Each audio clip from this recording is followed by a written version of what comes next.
Kuapokmu kapan? Partai Buruh blacklist dan tolak Anies. Said Iqbal, kawan saja ditusuk dari belakang, apalagi rakyat. Ditulis oleh tim redaksi jurnal, dikutip dari berbagai sumber. Dan dieliminasinya Anies Baswedan. Yang alasan kedua tadi Anies Baswedan, yang pertama kan mengobok-obok KSPI dan FSPMI. Alasan kedua, maaf, kawan-kawan buruh berpendapat belum jadi calon presiden aja sudah tidak amanah. Kawan seiring sejalan dari berita-berita yang kami dapat ditusuk dari belakang. Itu belum jadi presiden, apalagi jadi presiden. Jadi melebihi petugas partai. Sepertinya karyawan partai. Kalau kawan-kawan buruh, maaf ya, saya menggunakan istilah kawan-kawan buruh dalam penting karyawan partai. Anies Baswedan ini karyawan partai. Tergantung majikan partainya atau pengusaha partainya, ini tanda petik ya, job-job yang berkembang di kawan-kawan buruh. Apalagi kalau nanti jadi presiden, janji tinggal janji, 1000 janji bisa dibuat, semanis apapun bisa. Anies Baswedan, jangankan kita rakyat jelata, presiden ke-6 kita, Susilo Bambang Yudhoyono, itu pun dibohongi mentah-mentah. Seorang presiden saja dibohongi, apalagi rakyat. Jadi kita harus melihat dengan jernih rekam jejak yang bersangkutan ini. Jangan mudah kita percaya dengan omongan manis, mulut manis, orang yang pintar menata kata. Memang kita harus punya calon-calon presiden 2024 yang terbaik kan. Kalau kualitasnya seperti Anies, ya memang hancur. Jadi Jakarta saya sudah hancur nih sekarang. Apalagi Indonesia nanti. Itu yang harus diingat publik. Pandangan. Halo, kembali lagi dengan saya Endra Caniago di channel Jurnal 45. Partai Buruh secara tegas menyatakan tidak akan mendukung bakal calon presiden atau capres Anies Baswedan pada Pilpres 2024. Keputusan ini berdasarkan rapat DPP Partai Buruh yang digelar pada 11 September 2023. Said menjelaskan terdapat dua alasan pihaknya mengeliminasi Anies Baswedan. Pertama, ia menyinggung Anies Baswedan yang dinilai telah berkhianat kepada Partai Demokrat. Menurut Said Iqbal, belum jadi presiden saja sudah tidak amanah. Bagaimana nanti kalau jadi? Alasan kedua, lanjut Said Iqbal, karena pergerakan yang dibuat juru bicara Anies Baswedan, Sudirman Said, telah mengompok-ompok elit di internal Konfederasi Serikat Pekerja Indonesia atau KSPI terkait dukungan terhadap Anies. Said Iqbal mengutarakan dalam memutuskan suatu dukungan, khususnya pasangan capres dan cawapres, Partai Buruh harus melibatkan hingga ke tingkat bawah. Dia pun mengklaim partainya bukan partai dinasti, sehingga penting bagi pihaknya untuk melibatkan seluruh unsur. Jadi, Anies ini bisa dibilang sudah masuk daftar hitam capres yang bermasalah. Akibatnya, banyak yang mulai ogah dekat dengan Anies. Satu persatu partai, kader ataupun tokoh mulai menjauh dan menyatakan walk out dalam mendukung Anies. Yang rugi tentu saja Anies dan Paloh. Loh, kenapa kok Paloh? Karena partai besutan Paloh tersebut belum berhasil menggait pendukung Anies tapi sudah ditinggalkan oleh pendukung lamanya. Memang, sepertinya menjadi pengkhianat dan tidak amanah sudah menjadi darah daging dalam diri Anies. Pasalnya tidak hanya Prabowo seorang yang dia khianati, tapi juga AHY. Tentu semua sudah tahu kalau Partai Demokrat awalnya turut mengusung Anies sebagai Capres 2024. Sebagai kompensasinya, partai berlambang bintang Mercy tersebut minta AHY jadi Cawapres, dan itu disetujui oleh Anies Baswedan. AHY tentu senang dong ditunjuk jadi Cawapres. Pasalnya, apa yang dia cita-citakan selama ini akhirnya terwujud. Namun ternyata itu hanya mimpi di siang bolong. Kenyataannya Anies lebih memilih Caimin sebagai wakilnya daripada AHY. Tak pelak, kader Demokrat pun marah seketika. Sampai-sampai SBY mengatakan, sekarang saja Anies tidak jujur dan tidak amanah. Bagaimana nanti kalau dia berkuasa? Pasti lebih tidak jujur lagi. Dan ketika Anies dicap pengkhianat, tidak hanya di satu daerah, tetapi aksi penurunan dan pengrusakan berlangsung marak hampir meluas ke semua daerah di tanah air. Kader Demokrat di daerah merasakan kekecewaan yang mendalam.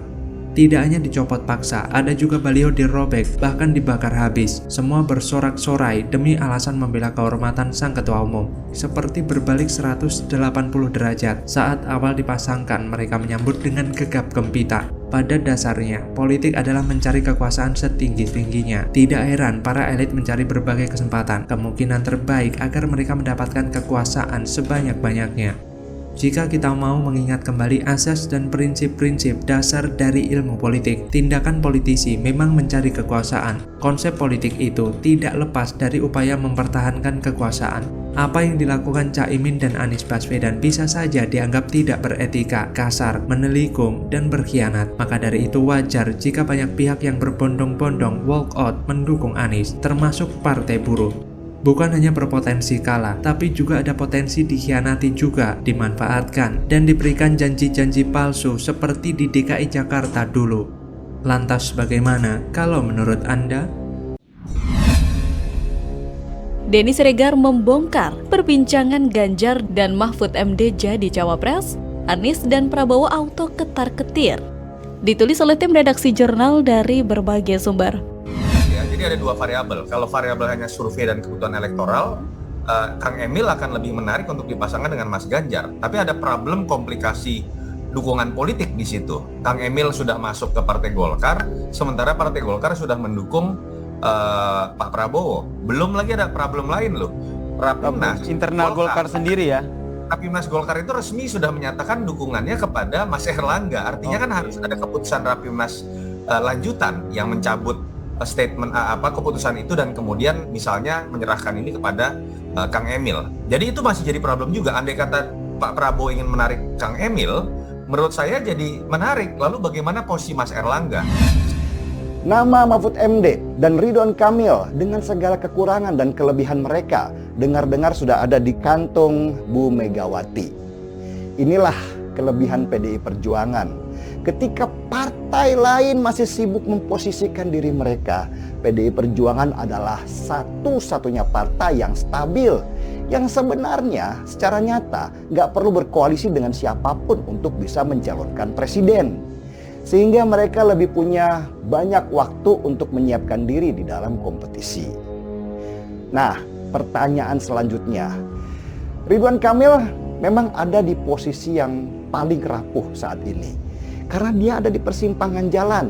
Apakah mau nyagup untuk kedua kalinya di Jabar, di mana potensi menang dia itu sangat besar, atau ambil resiko jadi calon wakil presiden, di mana bisa jadi dia kalah.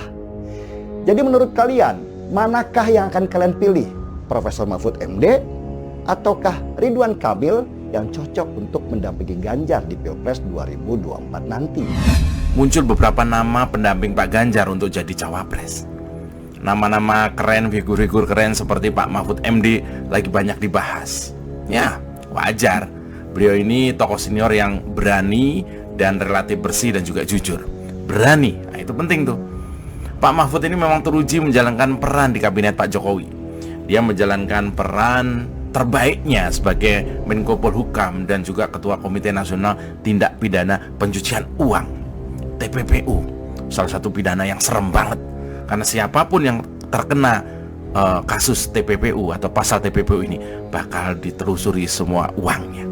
Meski sebenarnya kita nggak perlu khawatir sama sekali ya, karena sangat jelas Pak Ganjar selalu dikelilingi oleh bakal calon wakil presiden yang sangat berkualitas ya. Ya tadi seperti saya sampaikan, seperti sosok Mahfud MD, Kang Emil dan juga Pak Bas ini udah nggak perlu diragukan lagi kapasitasnya. Jadi kita tonton saja siapa di antara ketiga ini mungkin, atau ada figur lain kita nggak tahu, yang akan udah diputuskan oleh para ketua umum partai. Ya karena menurut saya mereka sudah punya segudang rekam jejak yang bisa kita lihat dan hasil kerjanya nyata dan sangat terlihat nih ketiga orang bakal calon wakil presiden yang mengemuka minimal di tataran para netizen. Halo, kembali berjumpa dengan Helby Thohir di channel Jurnal 45. Pegiat media sosial Denny Siregar ikut memberikan tanggapan soal pertemuan antara bakal calon Presiden Ganjar dan Menteri Polhukam Mahfud MD dengan nada bercanda. Denny mengatakan, "Gak bahaya tah?" Di sisi lain, Denny Siregar mengatakan bahwa sudah beredar banyak nama yang sudah muncul di media sosial, akan tetapi hanya 2 nama yang paling tinggi dibicarakan untuk mendampingi Ganjar Pranowo, yaitu Mahfud MD dan Ridwan Kamil.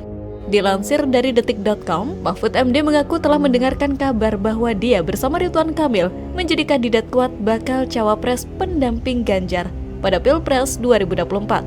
Namun saat ini, kata Mahfud, memang belum ada pemberitahuan resmi dari partai maupun Ganjar.